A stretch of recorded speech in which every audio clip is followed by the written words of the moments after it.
Hey, Fallbrook, what's going on? KSA Kris here. We're on Fallbrook Village Talk. I'm pretty excited. We got another one for you.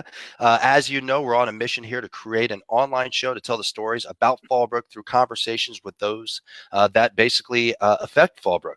So I'm actually pretty excited today. We actually have Erik Benitez on. If you don't know who he is, of course, people that are in the football world for youth football and also high school football out there in Fallbrook, you know him as El Presidente. But for others of us who have experienced Erik, like for me personally, I've learned about him online. And I'm not even sure how we found each other. I think it was because I was posting all the time online. I think your wife had hit me up, and then she was always coming by our office off of uh, hell, I don't even remember the name of the street. It's old and on Main Street, but now I'm going to be upset. Hawthorne, there it is, There we go. Hawthorne, right? And then I think I ended up seeing him like, who's this guy?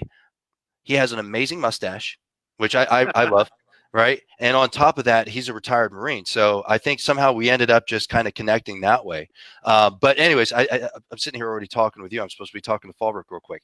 So, so we have Erik on. I'm pretty excited about this and wanted to kind of just talk. And I think that's kind of what I've enjoyed so far with Fallbrook Village Talk. I've said it before, whether it's myself or other people that are doing interviews. It's really about just telling stories. It's people that live in Fallbrook, support Fallbrook, work in Fallbrook, live around, or I would say even in the friendly village. We've had people on here from Bonsall and local areas like that, and just talking, just having conversations. I think it's really important. So, Erik, thank you so much for being on. I appreciate it a lot. And I know are you still on Pendleton right now? Yeah, actually, I'm still on Camp Pendleton. First of all, Kris, thanks for having me. Anyone who knows me. I love Fallbrook, and I love everything about it. And when I retired from the Marine Corps about 8 years ago, my wife and I looked around all over Southern California, and knowing we're going to be based out of Camp Pendleton for my second adventure in life. And as we struggled in deciding where we were going to live, the moment we ran into Fallbrook, it reminded us of those back east and those southern towns where one high school, one junior high, one family, and that's what we felt. We fell in love with Fallbrook from that moment on. I think that's so cool because that's kind of how Kim and I came about Fallbrook. I started going through Fallbrook in the mid '90s. I was a hearse master, and I would go to Pendleton, and I was like, one day I'm gonna move to Fallbrook. When I came back from Afghanistan, and I knew after that deployment, I was like, I'm not going to do more than 20 years. I ended up doing like 21 years, but I'm not doing more than 20 years. And we were talking about where our last house that we got, because I literally deployed out of 29 Palms 2 weeks after I actually got orders to the unit. So I never found a place at Pendleton. I literally just left my house in 29 Palms, came back, and I was stationed at Pendleton with First Marines.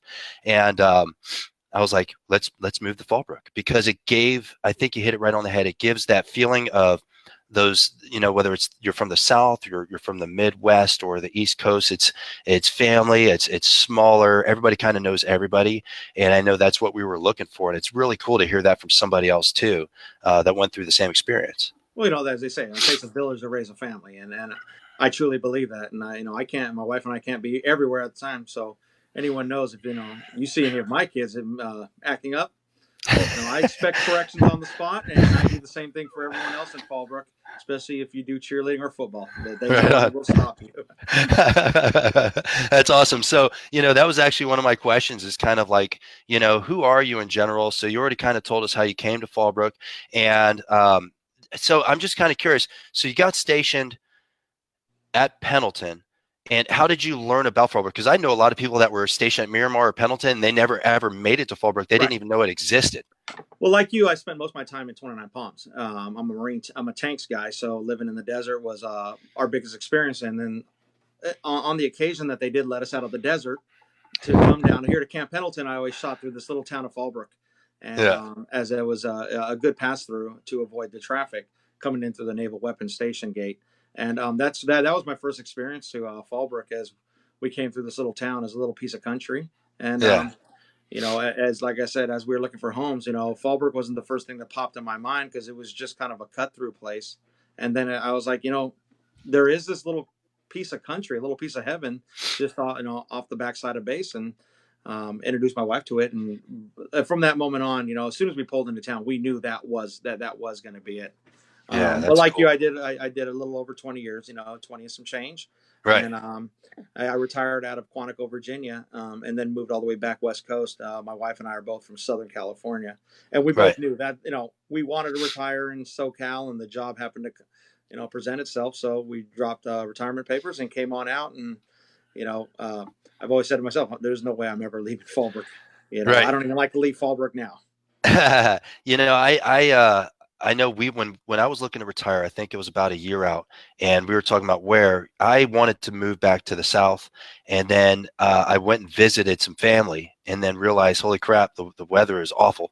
Because it's awful. It is punishing. Right. And then, when we were talking about Fallbrook, I'm like, it gives me everything that I have there, as far as like I feel like I'm home, because when Right. I'm anywhere else I don't feel like I'm home, but with good weather, so I was like, this is a win. It's funny when you talk to your friends on the West Coast, and they say, "I can't believe you're in California." And when we do say it's the weather, I mean, without a doubt, I mean, the weather. If they haven't experienced, they don't understand exactly how. Of course, mind you, not the last few week or two with the rain, but Right. It still isn't bad the though. avocados need what the avocados need water. That's right. That's right. And it's, here's the thing, it's still not bad. I have a lot of my friends, and a lot of people know, if I ride motorcycles, I ride them a lot. Right. And I'm seeing all these posts of basically guys that are losing their mind because they open their garage and they see snow. And Right. they can't ride. They're not riding at all. And I'm like, yeah, I just went riding the other, like, it was great. It was like, oh, but it was a little cold. It was like 62. And they're like, what? Right. Yeah. So, I guess if riding in 62-degree weather is a bad thing, then yeah, give it to me. I'm all in. So, I wanted to kind of talk a little bit, because a lot of people in Fallbrook know you when it comes to football. And I know you were the president of the youth football league, right? Or what? Yeah. What exactly is it called? Because I always keep saying, Fallbrook's youth football.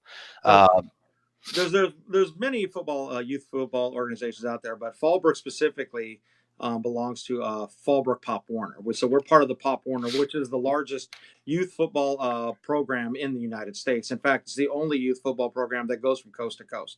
well, So it is the largest. In fact, it is the largest youth sports programs to speak within the United States. So I think very I started governed, with Pop Warmer. yeah, a lot of very governed, a lot of regulations that are in place Well, as and a I youth want to program. talk a little bit about that too, because I played football. I played a lot of sports growing up, and I also I have two young boys, so I have a 6-year-old and a 4-year-old right now, and me and their mother, or I should say my wife and I, right? That's probably the Yeah, better way of I think putting that's it. Yeah, it. We've talked about what sports and what should we get him into, and I've spoken with my father because I grew up boxing. My father was a boxer. I also did martial arts. I also did football. Football was one of my things. I did baseball. I wasn't very good at baseball, but I was good at football, but I never put on enough weight. But, you know, when I spoke with my dad, he was the one that kind of put something to me. He says, if it were me, I would be concerned with injuries. And some of the things, looking back on when I was a kid, it was pretty rough, and there wasn't a whole lot of protection. I know when I was a child, I got a few concussions, been to the hospital a few times when I was a kid. So I would imagine that that concerns parents, because I'm one of those parents right now. Like, well, I would love to get in. I love football. I love watching football. I love everything about football. I loved playing football. It was a very important thing for me in my life. But outside of the concerns, I would imagine that from when I was younger, which is, it's been a while, to now, I would imagine things have changed. So, like, what's changed as far as when it comes to youth football or Pop Warner specifically? well, and thank you. I was the president for 7 years in Pop Warner, so I think I'm pretty much, I would probably talk one of the SoCal experts when it comes into youth football. And Right. I come from a family where I didn't get to play high school football or youth football because my parents prevented me from it. I begged, I pleaded, I wanted to play football. It wasn't until the Marine Corps that I got experience with tackle football, and I realized how much I love the sport. And I was not allowed to play because my parents were worried. Um, but I did. Even playing the Marine Corps, there was a lot of bad teaching, a lot of lessons that obviously were old school rules, if you will. As far as techniques and it came down to education. So the biggest change is education. It's obviously there's no surprise, of that injury, whether it's concussion or other injuries, is a concern for parents. As a parent myself, having nine young ones who have lived underneath my roof, it's a concern. I have three boys right now who play football. One's a quarterback, one's a running back, and the other one's is a nose tackle and center. So they're all right there in the mix of it. And it really, the good thing is that this has came to the forefront of our sport, and really it comes through education. Um, you know, Education of the not only of the coaches but of the players, and of course the equipment industry, and really the improvements in equipment. The regulations and responsibilities of every organization to have all their helmets and equipment certified every year by Pop Warner and youth sports organizations, verify the equipment that they're wearing. I know the football helmet that I played with, at least in the Marine Corps, hadn't been looked at by a professional set of eyes maybe in 15 years. Right. And I could imagine back in the day it was very much similar. Where now every year all equipment is not only inspected but it's certified by an independent organization to ensure that the equipment that we're playing with is safe. Right. And as parents, that's what we expect. The safe environment for our our children, our boys and girls to learn the sport, and that's what our athletes deserve. Is Well, I a would safe think also, environment. the rules, regulations, and I think the education is huge with what you just said. And I know when I was younger, like my dad, he was a coach for years, but you'd have coaches, and they would volunteer based off of what they had maybe learned when they were younger or from watching TV, and it was just like go out there and just be aggressive and hurt people. Like Right. I remember. So I was a linebacker for a long time, and literally they would get excited when I would purposefully go out of my way to hurt people. But this is in the 80s, Right. a very different time. And I could imagine that it's absolutely not like that now. But I think, again, being able to regulate and have education and teach players how to be safe while playing, there's always room for injury, in my opinion, for Right. anything you do. Whether that's, I've heard, well, they're going to join the cross country club. You can get injured doing cross country, pretty Yeah. injured, pretty bad. It is what it is. Injury happens, but being able to teach, coach, and mentor young players how to do it safely within the rules and regulations that are created, and teach coaches how to actually control, watch, and maintain the players that are on the field, I would imagine is huge. Yeah, well, absolutely. For to be a Pop Warner coach, you have to go through the Heads Up Football Youth Program, which is a three pronged program. One talks about the safety of the sport in regards to coaches educating and identifying when a child has an injury, specifically a head injury or a heat injury. The second is how to be a coach, because many of our coaches are parents that grew up playing that hard-nosed football. Well, we've got to change them, and before they're allowed to actually take a field as a coach, they have to learn and understand the new way of playing football, which is heads up, getting your head out of the game. You see it in the NFL now. A lot of Mm-hmm. us look at the game and like they're ruining the game. No, they're making a safer game. And the same thing is tackling and blocking techniques from the players themselves. Making sure that they themselves don't put themselves in a bad situation where they're gonna be susceptible to a neck, head, back, arm injury. Like you said, you can get injured anywhere. Yep. I've never had one of my boys break a bone on the football field. However, at the skating rink, Yeah. my son was cut off by a 5-year-old girl and he broke his arm. Yeah. I mean, that's the one place. And he said, Daddy, I play football, rugby, and lacrosse. And the first time I break a bone is at the skating rink. I'm like, Right. but still, it is a contact sport. And so having coaches that understand safe playing and teaching your kids good fundamentals at an early age. And that's where a lot of people ask me, well, why play? I want to keep. I want to have my son or daughter wait till they're in high school.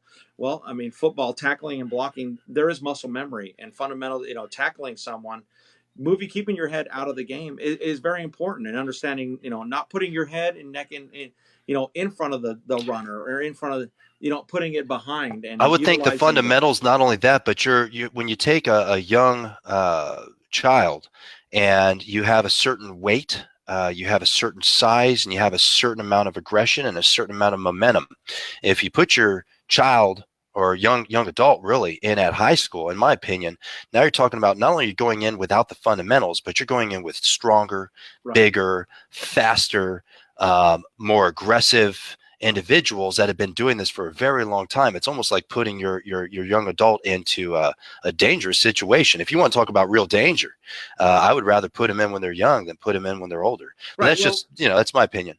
yeah, Fallbrook, it's not Fallbrook, but Pop Warner in general, it's the one youth tackle football program. It isn't based just on age; it's based on age and weight.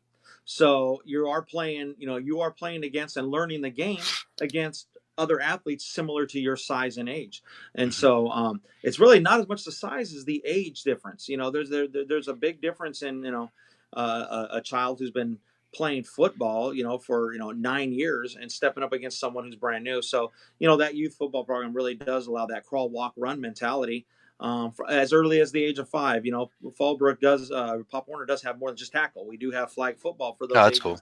at 5, 6, and 7 to where they can learn the fundamentals of the game. My son started playing football at 5.5, and now this is, I think he said, is in his ninth year going in. And I'll tell you what, all my boys, they really have a good understanding of the game and understand how to keep themselves safe on the field, whether they're being tackled or delivering a tackle. Right. So let's talk about contact sports in general, because I think, I've done a few interviews now where I always like to ask the tougher questions because whether it's true or not. So, example, when I go to Florida and I'm visiting my family, this conversation in general, I've just never heard it. I've just never had this type of a conversation because it's not a concern. Like people, at least everybody I hang out with and talk to, or even when I go visit Texas, it's kind of like, hey, so how do you feel about contact sports? It's like, whoa, I don't know. Like it's just it's ingrained within the culture that football is just what you do, or contact sports in general.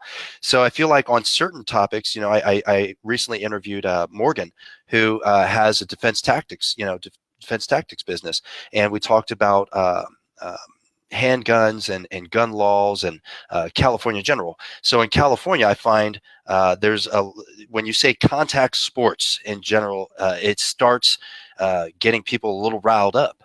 And to me, it's not just football. There's a lot of different contact sports. And so, what I would ask from your experience, and you have a ton of experience, why would you say it's important?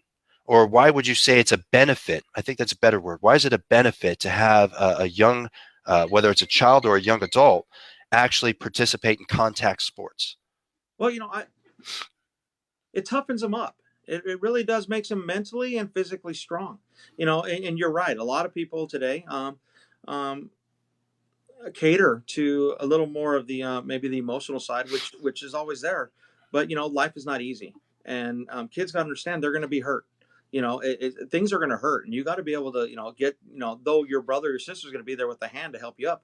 You still got to dig deep down inside and find that courage and that strength to stand up, say, you know what, that hurt, but I can stand and I can continue to work through it. And growing up, and you see that in Fallbrook, we have, our kids in Fallbrook and the people of Fallbrook, we're hardworking folk. We're strong.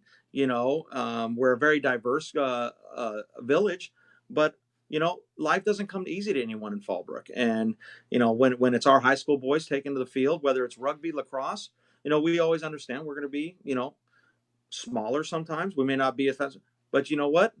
We have heart and we got strength. And I think a lot of times, when a lot of times growing up, we're raising our children. Too many people are too busy to try to protect them and put them in a shell or a bubble. And unfortunately, when they turn 18 and they walk away from the village, it's a little nasty out there. And you got to be able to take your licks and understand that you still can continue on. It might hurt, but you still have that, that strength and that courage to move forward. And I believe, we all, a lot of people play sports, and yes, it teaches teamwork and camaraderie. But though those players, who do rugby, lacrosse, football, um, they have to deal with the physical demands of that sport and understand, okay, I got knocked down, that hurt, but I got the strength to get up and persevere through it. And I Right. think that's a skill that you have to learn and experience. So I'm a business owner, and just like yourself, I was in the Marine Corps for 20 years, and I think this is what I got from contact sports when I was younger, and it's carried on with me through my entire life. Mental toughness. So I'm going to walk away from the physical for a second because physical is Right. important as well. But the physical is just it's kind of like a precursor because whether you're tired and you still got to go out there, or you don't feel so good, or you don't want to. So it gives you that tenacity. It gives you the courage. It gives you the accountability. It gives you the overall mental toughness to deal with life. Right. And I think that's what I personally got out of contact sports when I was younger, and it's paid dividends for me throughout the rest of my life. Personally, if I hadn't have done that, um, man, I don't know. I'm not really sure. Maybe I still would have had some of, and I think again, like that internal courage. There's something about it's like I remember whether it was like a 24-mile hump, and you just got to, you almost got to zone out and just say, you know what, we're good, and Right. we're doing a year-long deployment. In whatever country we were in at that time, you just go, you know what, hey man, we're trucking, or money's tight, or a relationship starts to go bad, or you lose your job, or whatever that is. I got a lot of that from contact sports. And I think that's why I want my children, and I'm sure you can get that from other sports, but I think what it does, it adds an extra layer. So let's Absolutely. say, and I'm not, so if somebody's watching this or you're watching this later and like, oh my gosh, Kris just said soccer sucks. Look, I like soccer. I'm not saying soccer sucks. Okay. What I'm saying is there's something about either hitting or being hit or engaging and contacting with an individual and being rough and competitive that pushes an individual past their limits. At least that's what I've experienced. And it just gives you a different variation of toughness when you have the aches and pains, when you don't want to. That's the big one when you don't want to. And I think that's with whether it's with a job, whether it's with a relationship, for those that have been married a lot of years, sometimes you just don't want to. But you know what? Let's go. Well, I And, tell you, and, and I you know, go. and I don't just have boys who play contact sports. I have two girls in my home that play rugby, and and we know that the girls rugby program in Fallbrook's no joke. It's awesome. They're rough. And I know one of those girls is an honor student. Everything really came academically and stuff easy to her. It wasn't until rugby that she again started approaching, not even taking her straight A's to what can I step it up, can I even go further, looking at her 7 minute mile. It wasn't until rugby she goes, maybe I can run a sub 6 mile. It really pushed her to go beyond and challenge herself, and that was that mental strength. I mean, the mental toughness that she had done soccer, she had done softball, but it wasn't until she was pushed by her sisters in a very strong demanding environment that she had the courage to push herself beyond her own limits. Right. That's pretty cool. So, just out of curiosity, um,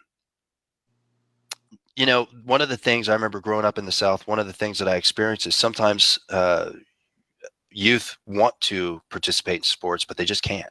Mm. Financially, whether it's financially, a lot of it sometimes I've even learned as I've gotten older, it is a self-induced financial situation instead of actually asking the question and trying to find out if there's opportunities or how much it actually costs. They just concede to maybe it's cost way more than I can afford. So how much does it actually cost to be part of Pop Warner? Okay, Like, so early bird special usually opens up in around March 1st. It's $350, and we do actually open up registration almost 6 to 7 months before the first practice, and we've done that so that way parents can go ahead and and make payments throughout a longer period of time. So that way it lessens the burden. One of the nice things is, Fallbrook Pop Warner is we have the lowest registration cost, and we supply the most. We provide every piece of gear except for the cleats, and even for our youth group, our 5 and 6, 7 year olds, we actually, for the most part, we do provide cleats for them as well. Um, one of the happiest things and one of the proudest moments is that Fallbrook is the second smallest Pop Warner organization in the Palomar Conference, and we offer more scholarships than any other organization in the North County and San Diego area. oh, that's awesome. So, we never want a child to say, that I can't play football because I can't afford it. That's not why we don't want you. If you want to play football, we've always, whether it's coaches, board members. We have made it sure that if a child wants to do football or cheerleading, because we have a great cheerleading program in Fallbrook, that that we do make that happen. So do you guys like, so is there sponsors maybe? Because I'm just kind of curious about that. Because I know a lot of people that watch Fallbrook Village talk, they're either looking to donate or sponsor or support or help because it's just a great town. So is Right. there like sponsorship opportunities or things Absolutely. like that? You mentioned Ballas Morgan. He's one of our sponsors. Oh, right on. And we're in the Pop Warner community in California, we're kind of one of the edgier let's say fundraising. We have Morgan with Defense Tactics. We got BB's Family Ammunition. We have tattoo parlors. We got a brewery. Right. Yes. So and a special shout out to Fallbrook Rentals. We've tried to do research to how long Fallbrook Rentals has been sponsoring and supporting Fallbrook Pop Warner football and cheer. We're now as far back as 1980. So special thanks to Fallbrook Rentals. They do a great That's job of awesome. supporting us. Yes, fallbrookpopwarner.org is a link to where our registration is. We do have a new registration address that you can access through fallbrookpopwarner.org. But yeah, we have different levels, and obviously any youth sport, we're a nonprofit, we'll take any donation. But our highest level is the warrior level, which is $1,000. You can $1,000 or above, and you can say, hey, I want it for equipment. I believe last year we had a $1,000 donation to go towards cheer mats. They said, "Hey, we want to provide cheerleading mats for the cheerleaders." Absolutely, they take the field just like we do. Right. We've had this year we're in the middle of converting all our helmets. We want to step up the game, nicer helmets, and make sure that we again, our players and parents deserve the best. So I know Fallbrook Pop Warner this year is doing that. So we look for anything. I mean, we look for I hear many of the organizations, whether it's Oceanside, Torrey Pines, they complain and they're so frustrated with the high schools that support them as far as facilities. You know what? Fallbrook High School has always had our back. We have one of the most beautiful fields, and you know what? They give us a fair price, and they understand that we are the sole feeder program to those Friday night lights. And whether Right. you play football, you did play football. You know what? You look at those stands on Friday nights, you can hear them, you can see them. I don't have a football player in high school as of this year, but I could tell you, you could always find my wife and I and all our children sitting in those stands on Friday nights. That's pretty cool. I was actually going to ask you that too. Like, how does Pop Warner play, um, or play into really Fallbrook football, Fallbrook High School football? I Right. mean, are they involved at all? Do they do anything together? Absolutely. We are Fallbrook Pop Warner. We don't have a special name. We are the Fallbrook Warriors, just like our big That's cool. brothers that play the sport on Friday nights. You know what? The coaching staff has, especially over the last couple of years, has been very, very receptive to help and develop not only just our players but our coaches to make sure that they understand the schemes that they're playing.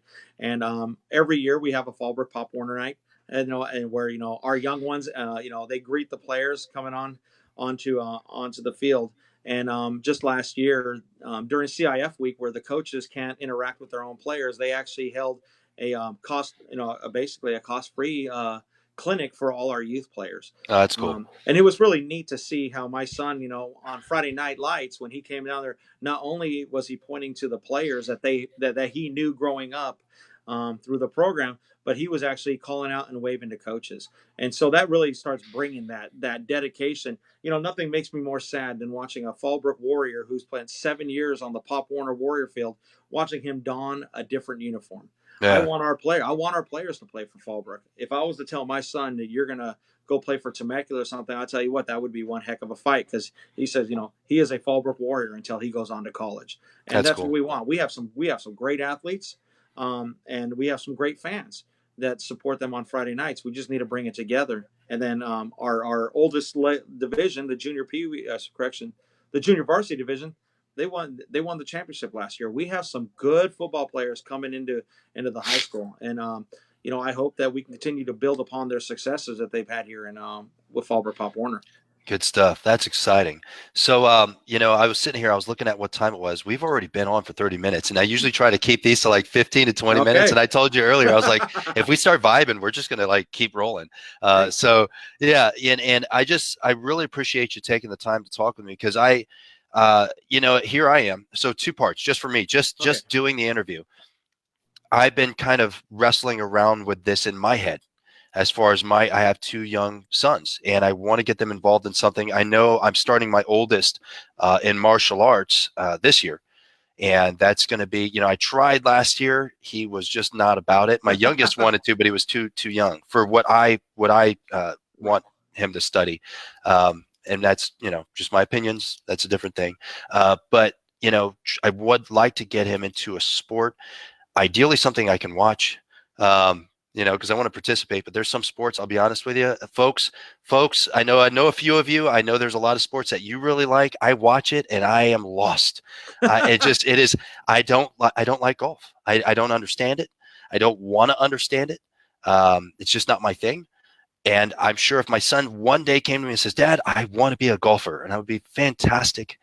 I I will support you. I just won't go watch. But that's just me.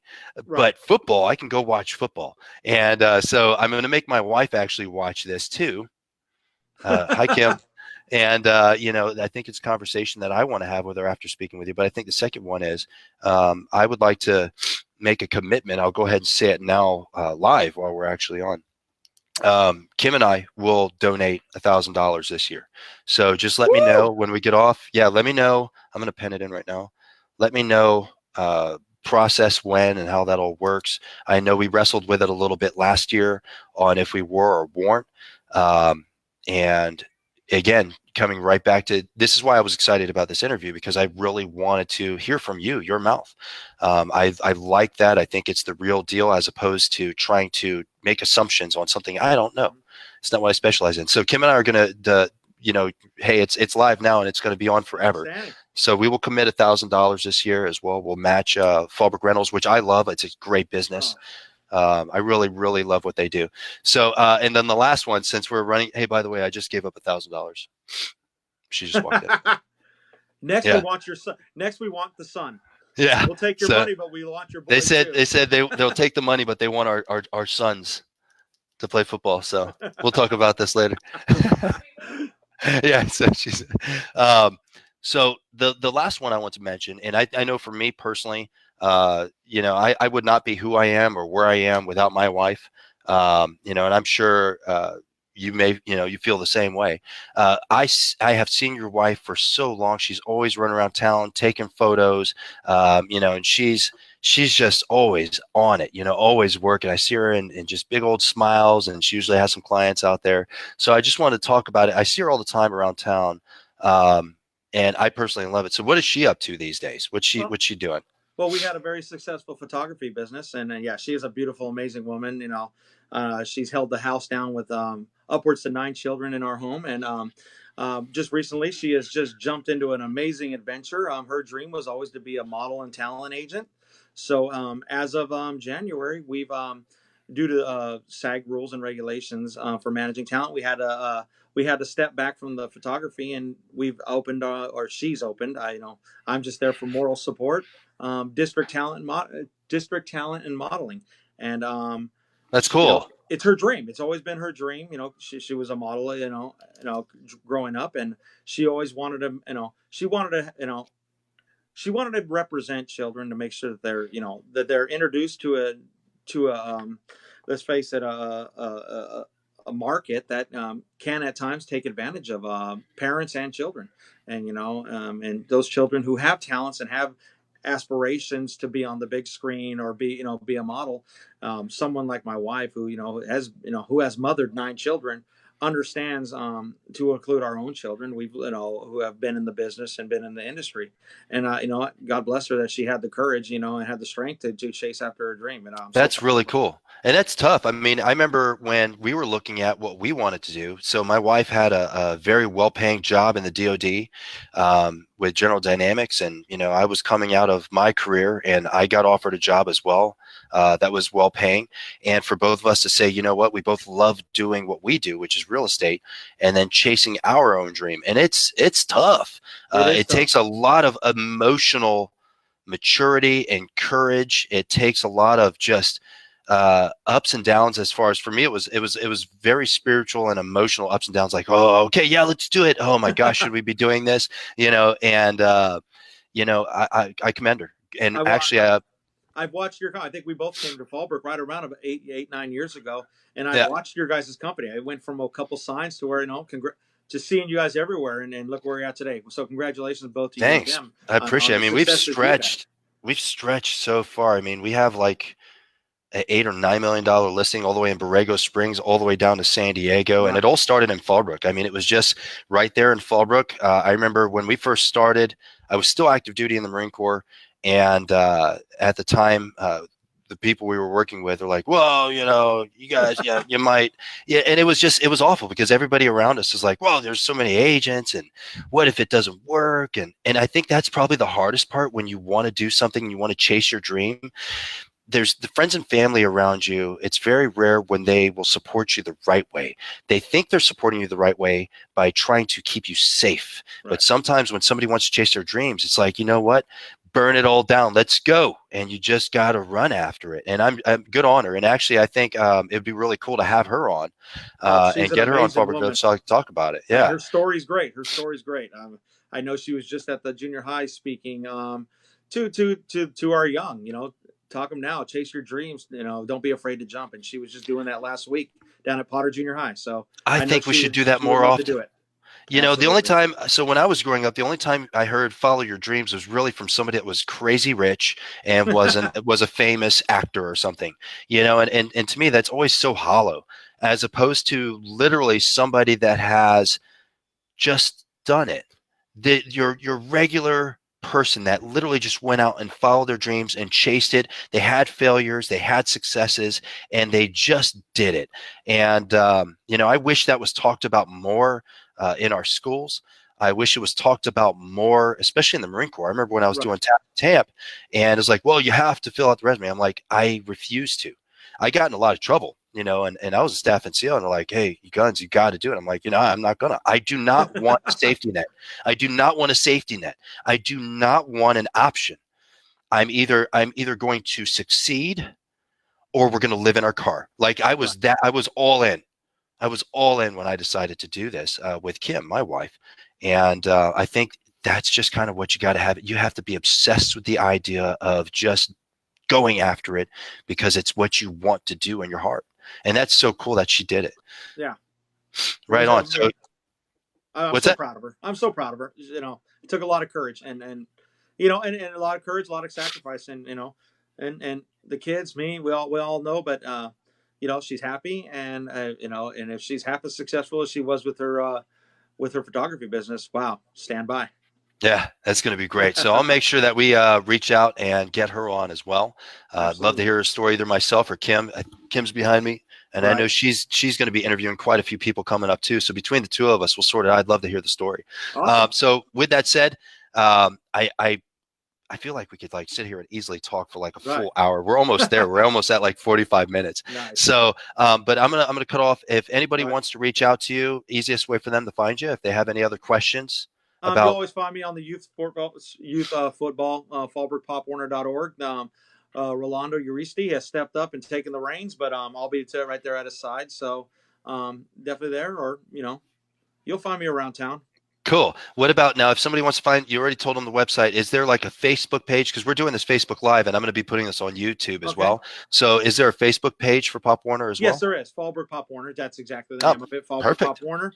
And yeah, definitely there. And you can reach out there, and they always have people monitoring and making great posts about what's up and coming and in youth football and cheerleading.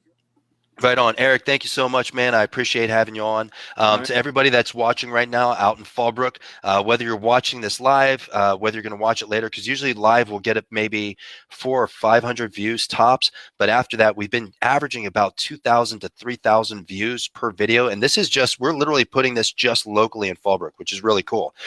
So for everybody that's watching this, thank you so much for supporting, Fallbrook Village Talk.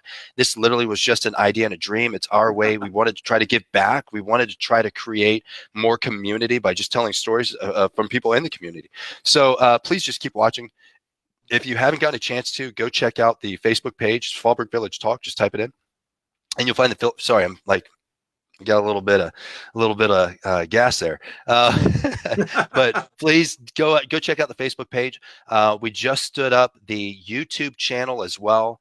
I'll post that up in all the Fallbrook pages, probably like every other week or so, so that way you could see all of the past episodes. Fallbrook Village Awesome. Talk. We're not only doing the live videos for everybody that's watching this, but we're also doing a lot of just content and information about and around the area. So thank you everybody for watching. Erik, thanks again. We appreciate it.